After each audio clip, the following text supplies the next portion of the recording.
Assam. General Nair is heading the Assam Rifles, which has a 190-year-old history in the Northeast and is the oldest paramilitary force in the country, and of course also one of the most decorated or the highest decorated paramilitary force in the country. General Nair, welcome to Talk Time. Thank you, Wasbir. Thanks for having me over. Pleasure is mine. You see, the Assam Rifles has a 190-year almost long history. It's the oldest paramilitary force in the country. It has got a 190-year-old history in the Northeast and is, of course, the highest decorated paramilitary force as well. Now, obviously, a lot of people would like to know, how do you feel commanding or heading a force like this? Wasbir, let me again thank you for having me over. Pleasure. Now, I consider myself extremely privileged to be heading the force. And like you just mentioned, I have this great attachment with this force, having been with them for now the 4th time. This is my 4th tenure with this. Not only is it the oldest paramilitary force, it has great strengths. And one, of course, is we are Northeast centric. Northeast and we've actually grown together. We always shared a symbiotic kind of a relationship. Look at our class composition. Today we are an all India all class composition, though we still have about 29 to 30% people from the Northeast. Let's look at the officer manning. 80% of officers are from the Indian Army, 20% from the Assam Rifle cadre. Both have their strengths.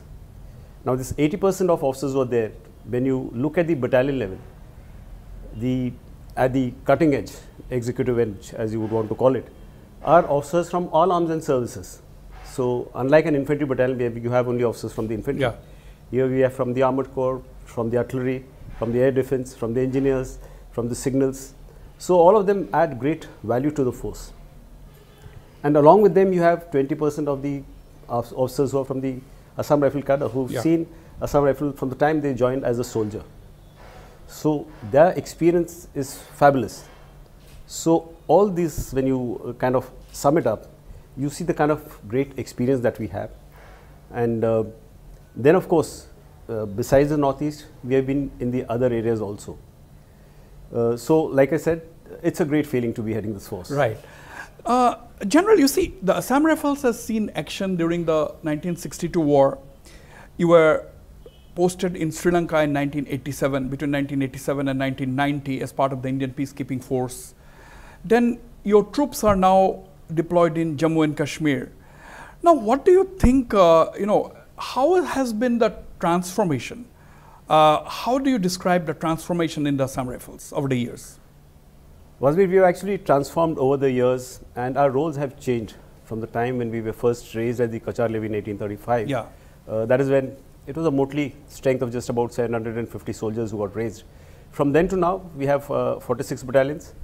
And in this entire journey, we have evolved, we have transformed. Let me take you a little back in time. We were there in both the world wars.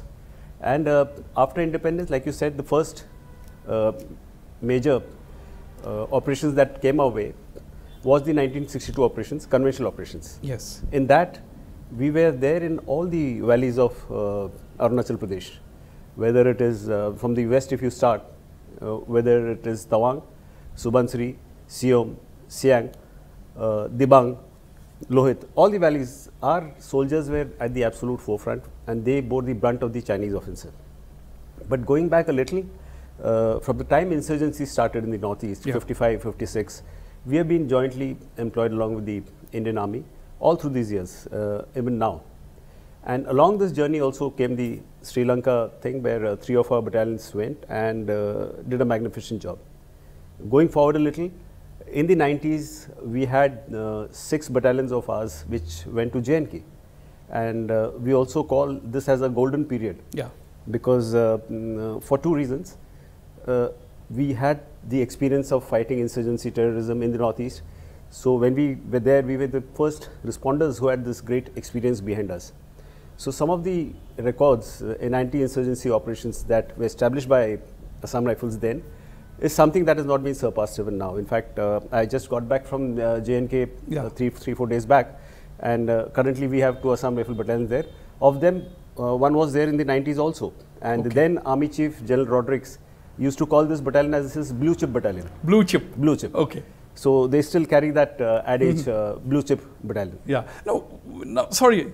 When you talk about 1962, I always ask, whenever I interview any senior army official, I always ask this question, you know, year 2023 is not 1962. The Indian military establishment or the Indian military has transformed over the years and has cutting edge access to technology besides training, and we are quite capable of dealing with any threats. So how would you like to describe this year 2023 and compare it with 1962? Yeah, surely 2023 is very different from what was there in 1962. You belong to the Northeast. You know the tremendous improvement that has taken place in the infrastructure. The efforts that are being made for the border villages. You know of the Trans-Arunachal highway that is coming. Yes. A similar highway is coming in Nagaland as well. Survey for that is already begun. So it has changed, it has evolved. So very soon we will have the mobility challenges will be overcome. Absolutely, absolutely. Now coming to the, see, every force has different types of, dealing in different types of situations and terrain. Now, if I talk about the challenges of the Assam Rifles, what are the major challenges of your force? Obviously, you have challenges. Yeah, we have a great number of challenges, and since you made a remark about the terrain, that is our one of our biggest challenges. 1,643 kilometers of the Indo-Myanmar border which we got. The terrain is predominantly jungles, thick forest. There are these rivers and streams, and it's an open border. Right. People call it porous, it's actually open. There is nothing that stops people from crossing across. And every year, these jungle tracks, etc., change, new tracks emerge. So one is the terrain itself, then is the lack of roads, which of course I said that things are improving now, but that challenge is still there, the communication network. Then we have the common ethnicity across borders. You would have heard of this Lungwa village in Mon, Nagaland. But that's a tourist destination, people only talk of that. Half of the village is in Myanmar and half is in India. Absolutely. 65% of the village is in India, 35% there. And the village chief or the Ang's house, exactly half of it is in Myanmar and half is in India. So while people talk of that, this kind of a paradigm, this kind of a thing exists everywhere else. It's there in Arunachal. You have the Noktes, Wanchos on both sides. Again in Nagaland, you have the Mons, Khaimungans, Pochoris.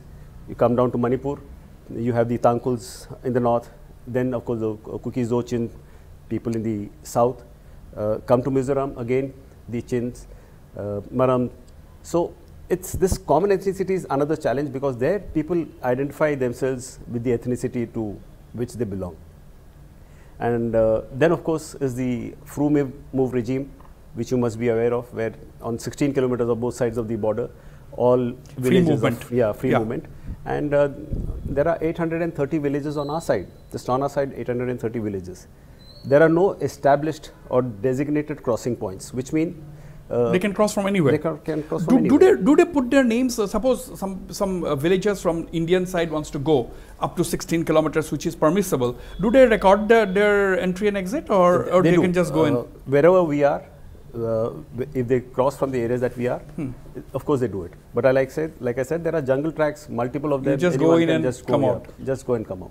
So that is a challenge. That is a challenge. Now all are related actually. Then next is, because of this free movement, you also have movement of contraband, weapon smuggling, all these things also happening on both sides of the border.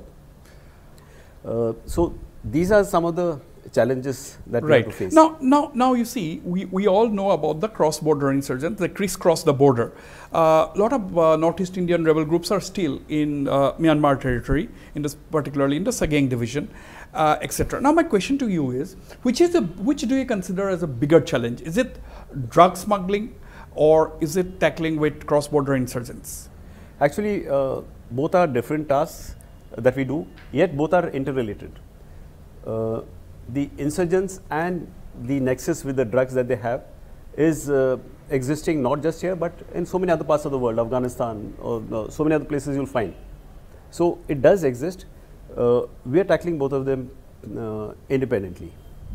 It so happens at times there are some insurgents caught with drugs also, but by and large the carriers of the drugs are petty, carriers, and they just have to take the drug across, that kind of a task. Though there are times when we catch huge consignments also. See, we quite frequently we carry news reports saying that so and so Assam Rifle units have caught so and so people with such and such quantity of drugs, whether it is in Mizoram, whether it is in Manipur, whether it is elsewhere. Now the big question is, are these big drug smuggling cartels there, and these are all the front people that you are capturing? Is it a serious issue? What is the quantity of drugs coming in? How do you consider the threat? And are insurgents part of these organized gangs, or they are operating separately? Your question is actually in three parts. Yeah. I'll answer the one which was in between of the quantity of drugs that you've seized. So I would want to showcase something which is again not very well known. The quantity of drugs or contrabands that we've caught this year.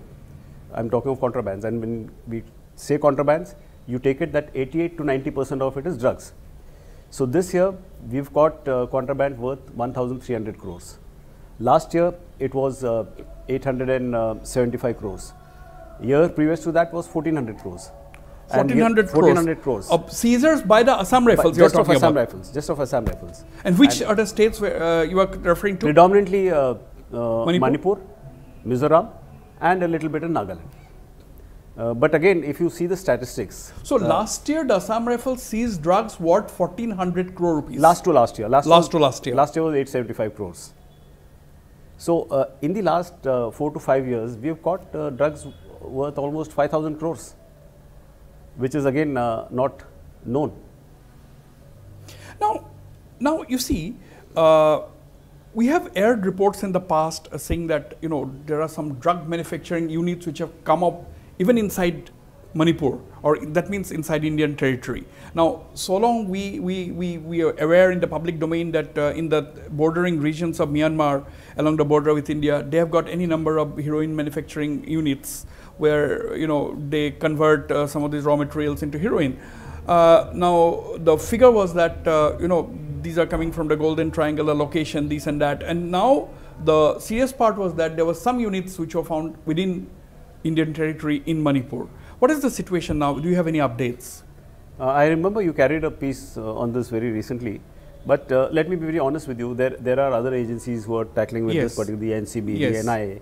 So probably they would be in a better position to answer this. Okay. We are only doing the task of catching and then now my second part of the question, whether how closely are insurgent groups involved in drug smuggling? Because whenever you put up the pressure on our side, like controlling extortion, checking extortion, because which they've not been able to extort, that means they're running dry of their funds, then drug money can be, sometimes turns out to be the only major source of their funding.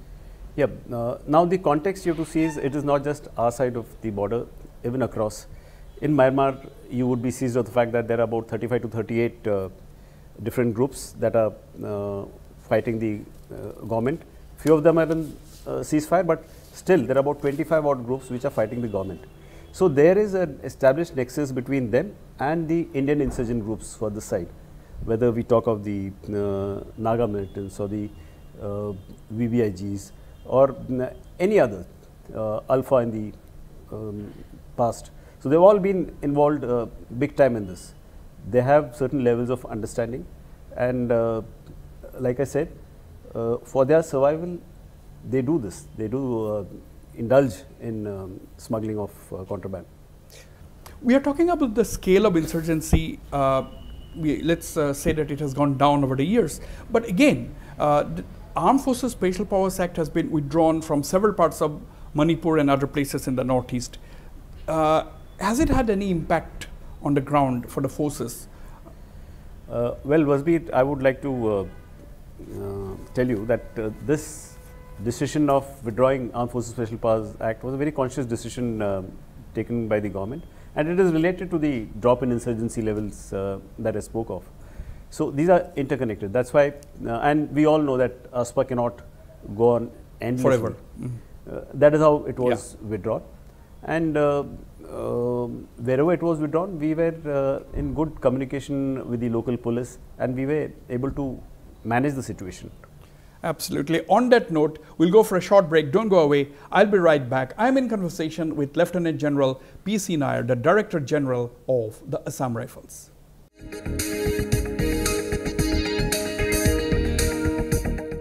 মায়ে নিজ হাতেৰে মঠি উলিওৱা ঘিৰ দৰে সুস্বাদু আৰু স্বাস্থ্যসন্মত পতঞ্জলি গাই গৰুৰ দেশী ঘি খাওক নিজৰ পৰিয়ালক ভেজালকৰণৰ বিহৰ পৰা ৰক্ষা কৰক মালকিষ্ট সৈতে এটা এক্সাইটিং অফাৰ এতিয়া মালকিষ্ট ট্ৰেকাৰৰ সৈতে পাওক এচিউৰ্ড কেছবেক QR কোড স্ক্যান কৰক আৰু পেকৰ ভিতৰত দিয়া ইউনিক কোডক এন্টাৰ কৰক আৰু জয় কৰক 50 টকালৈকে এচিউৰ্ড কেছবেক সোনকাল কৰক Malkist can't resist. Prathom pimple. Tende ki koise to my influencer se? Bahut kiba kibi. Kintu mor OG original influencer tumi hai na. Hey karone to mor OG advice. Yat ase 100% naturally derived neem. E holds soap free, aru paraben free. Pimple satorai, skin koitule healthy. Himalaya purifying neem face wash. Pimple or original solution. Heart cholesterol মেদবহুলতা আৰু মধুমেহ ৰোগীৰ বাবে সৰ্বশ্ৰেষ্ঠ হৈছে Patanjali physically refined rice bran oil আৰু কচ্চি ঘানি বিশুদ্ধ সৰিয়হ তেল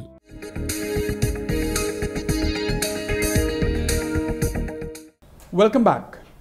I am in conversation with the Director General of the Assam Rifles, Lieutenant General P.C. Nair. General Nair, I have to ask you a few questions on Manipur. Now, we all know that for the last almost 5 months now, on the 3rd of next month, it is going to be 5 months.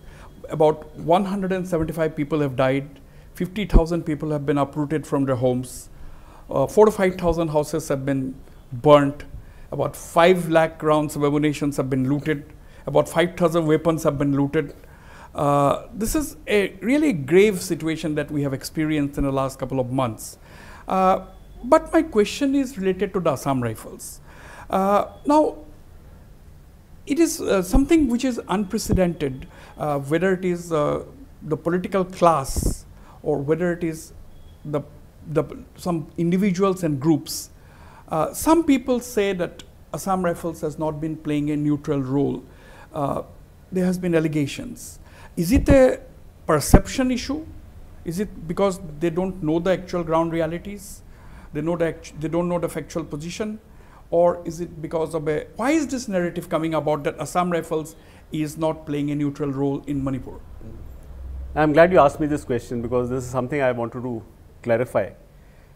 Now, to begin with, if I had to put it in one line, surmise this, I would say this is absolutely preposterous, insane, and bizarre. There is really no proof of any kind to say that we are siding a particular community against the other. Now let's see certain facts. You began the interview by asking me of our presence here for close to 190 years. Yes. So in 190 years, we've been here in the Northeast, we've grown with them, Northeast has grown with us. You think something will change from 3rd of May? No. I spoke about the officers that we have. The officers we have are largely officers from the Indian Army. We carry the ethos of the Indian Army. Would we do anything different after coming to Assam Rifles? No. Look at it in a different manner. We have 30% of our troops from the Northeast. In front of them, can we be seen as siding a particular community and not siding the other? No.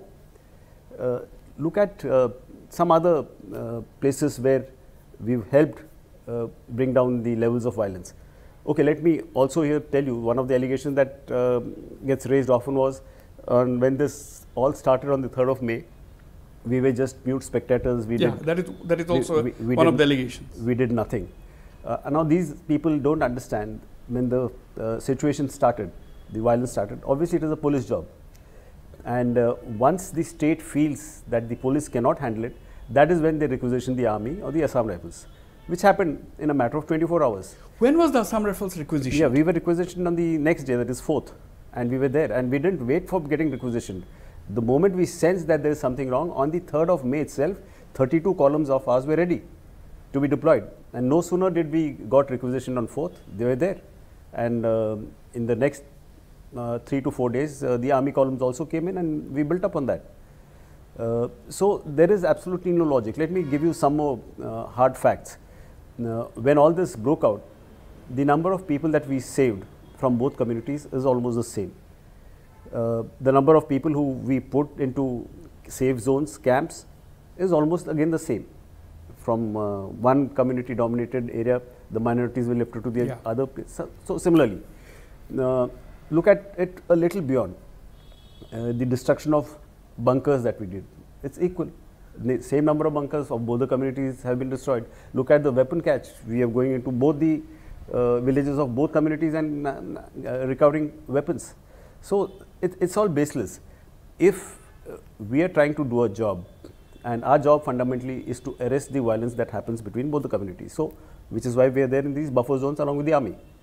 So, if we are preventing a particular group from going into the areas of the other and causing bloodshed, mayhem, can we be faulted on that? I don't think so. Now we have also seen news reports where in the Kuki side, there were people falling at the feet of the soldiers when there was a rumor that the Assam Rifles was being withdrawn from certain places. And on the other hand, if you come to the valley, you said, oh, Assam Rifles go back. Assam Rifles will be withdrawn. On the 14th of September, a group, the representatives of one particular group went and met Defense Minister Mr. Rajnath Singh in New Delhi and said that Assam Rifles will be withdrawn. So does it impact you? Does it? Why is this demand coming? What is the problem? Are you trying to address these problems? Have you met the Chief Minister? Have you told him? Or have you met the civil society leaders? This question is actually a takeoff from the previous question that you asked. Yeah. And it immediately reminds me of this famous saying of Mark Twain had once said this. It is, by the time truth wears its boots, the lie has already gone halfway around the world. Yeah. I'm sure you've heard of this. Yes. Of course, there are some people who say this is not what Mark Twain said, but the fact is, see the sense of the statement. And there is no better example than in this case. So, I have met not only the Chief Minister, I have met people from both communities everywhere.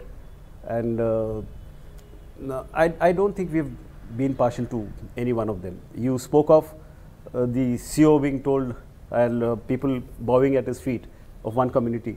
There is also a similar video of the other community where they are requesting Assam Rifle not to go. This happened in the area of Thobal Chandrakhong. Now this video is also there, but it is not viral. Why? The point that you have to understand is that there is surely some move to tarnish our image for whatever reasons, well known to them. But that will not in any way deter us from doing the fundamental task for which we are here. This move, yes. Do you think this is a systematic move? Because right from the start of the violence on the 3rd of May, right from the early part of the movement, when the violence swept the state, this Assam Rifles was the target of certain groups, people, individuals, and even people in high positions. Why people of high positions? Because that is based on the narrations that came out. And there are so many narrations which are counter to what we are doing. Yeah. Some people spin doctor in a manner. In fact, both communities are doing it. They spin doctor in a manner to suit their narration, which is incorrect. And when this narrative gets repeated again and again, that is when people at large start believing it, that there is some truth in it. But I want to raise the case here by assuring the citizens of our country that for us, what is paramount is the sovereignty, integrity of Manipur, Northeast and India. That is the moot point. That is very important. And this assurance, coming from the Director General, the Chief of the Assam Rifles, is very, very important at this critical juncture. Now, there was also, there were a lot of rumors. I'm using the word rumor. Therefore, my question will be also maybe based on rumors, maybe. At that point of time, when the violence was at its peak, there were sections of the media, Northeast Live, of course, let me take this opportunity to tell you that we have been trying our best to be as accurate and objective as possible during the entire violence. Right at the beginning, we were not even telling which community people have died. We were just saying 5 people have died. We are not, although it's open secret who died, but we as a channel, we never mentioned. Now question is, around that time there were a lot of reports in the sections of the media saying that there were armed militants from Myanmar who are Myanmarese nationals who are fighting from the hills against the valley. Now, is there what is the actual reality on the ground? The exchange of fire means there has to be two people fighting with weapons, with guns, with bullets. So who are these people? You heard this famous quote, one person's soldier is the other person's terrorist. So both the communities, when they start talking of the other community, they call him as terrorist. Now in this particular case, the society is completely got weaponized, and you stated the statistics, the number of weapons that is, I think, our biggest concern. So today you have a case where in both the communities, a person who has probably never wielded a gun before is wielding a gun. Yes. Alongside, surely there is a possibility that this has been confirmed by the state government. Recently also they gave an updated figure, yes, the police. And multiple media channels have done, people have gone on ground and interacted with young kids. They've showed the videos. Yes, yeah. You've seen these visuals. Yes. But from the time this problem has started, we have also increased our guard along the borders. But you know the geography of the borders, so I won't dispute the fact that there may be instances where the people, insurgents would have come in. I don't deny that. So while some of them would have come with weapons, but the fact is there are enough weapons today in this state itself. Absolutely. Which is a point of concern. At the same time, the Assam Rifles has been doing, activities as always, extending humanitarian aid, extending logistical support to the local population, whether it is anywhere in the Northeast. Let's not talk about communities. This has been, the Assam Rifles has been known for that. How do you describe your forces, role in providing humanitarian assistance? You talked about Longwa. These are extremely remote parts. There are other parts which are as remote as that. And whenever somebody falls sick, they have to bank on the Assam Rifles, whether it is for medical aid, whether it is for sifting them, transporting them, providing. You are, in fact, in various places, you are the first responders. There are many places like that. How would you yourself describe this situation? Now, what you're saying is again not something new. This has traditionally been the case. Yeah. Every time we have contributed immensely to the socio-economic growth of the northeastern states. Let's go beyond Manipur. There are one or two things that I want to bring to your notice. In the last year and a half, we started a project. We picked up bright children in Nagaland, in Manipur, 30 bright children. We put them through a course for 1 year, and in Nagaland, all the 30 children have got admissions in engineering and medical colleges. And these, mind you, these children are from very, very remote villages where there are no roads. Same is the case with Manipur. Unfortunately, this situation worsened. So Manipur, it is about 86% of these children got through. Now, a similar project we are starting in Mizoram, where we are looking at children from Mizoram, Tripura and Silchar, this area. This is just one part of it. We are also into skill development for the youth. We are also into enabling the youth for getting recruited into the paramilitary forces and the CAPFs and army. Besides, something you would also not know is what we are doing for scenic schools.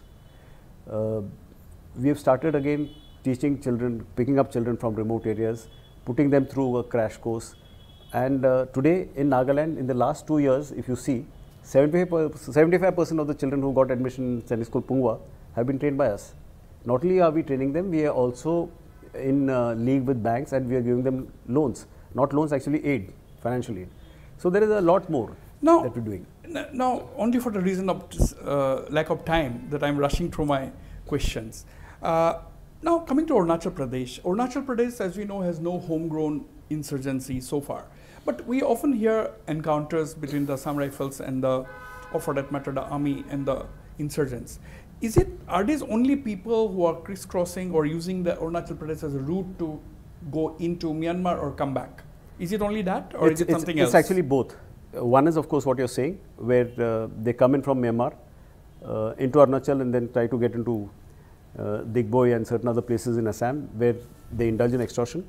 But there is also a case where they are having an open confrontation. And here I would like to give an example of what happened in Arunachal Pradesh, Pangsao Pass on the 4th of August last year.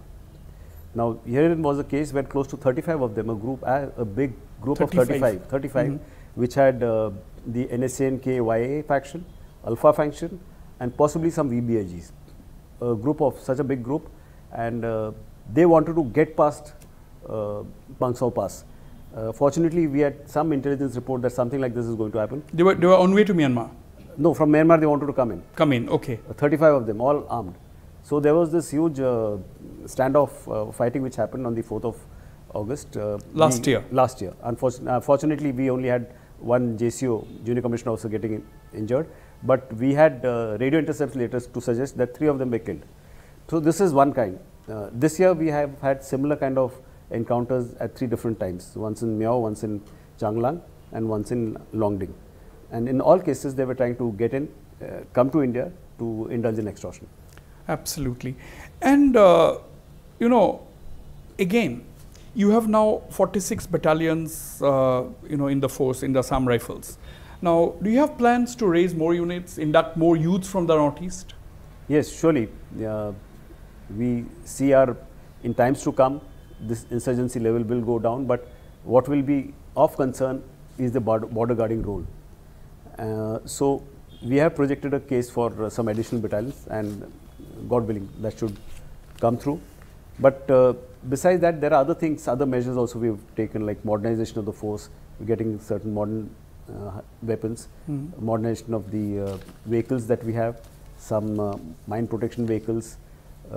Then there are other things also where we are focusing, like making up the numbers of Mahila soldiers that we have, better quality of rations, such like things are being done. Now, finally, you know, what has the violence in Manipur in the last almost 5 months taught you? You have seen a lot of action before, dealing with insurgents and all, but this is a different issue. We have seen there has been Kuki-Naga clashes in Manipur earlier. This is not the first ethnic clash that we have witnessed in Manipur. But this is something, the scale, if you look at the scale, that's why it is different, and it is going on for 5 months. Now, what has it taught you, the Assam Rifles? You're very right. The Naga-Kuki violence which happened in the 93s, I was a witness, I was a company commander, I've been through that. And when I compare that scale to what's happening now, surely that was spread over a larger period, about almost 3 years. Yeah. And here we are today into the 142nd day. But the scales, like you very rightly brought out, is much huge. And the major reason for this is the false narratives that are going on. I really deter to wonder that if the same narratives and counter narratives had traveled on social media, the scales would have been even higher. So, one of the things that we've learned is the information has to be passed down correctly by whoever, the state administration, center, us, all of us have a role to play in this. Right. Then is the need to constantly engage with people. Talk is the only way out. This is what both the communities have to realize. And Manipur is a state which has been witness to all this. Right. And you had said recently during an interview that the worst is behind us. What do you mean by, what did you mean by that? Okay, I want to clarify that also. When I said the worst is behind us, the context really was what happened on the 3rd, 4th or 5th May. The huge scale that happened, I don't visualize that happening anytime, because now we have boots on ground, we have perfect coordination between multiple security forces that are there, and people have learnt by experience. Does it include the Manipur police? Yes, now you would have learnt of this joint operation where we caught some 4 or 5 of them. Yes. The jointness is improving. The synergy is improving between us. So the worst is behind us. You'd like to say that once again? I would want to say, and surely I don't foresee that kind of a situation again coming. Absolutely. And my prayer to the people of Manipur is that they need to scale this down. They need to come to the table to talk and sort this out. Absolutely. On that positive note, thank you. General Patient Nair. Thank you so much for talking to me. Thank you.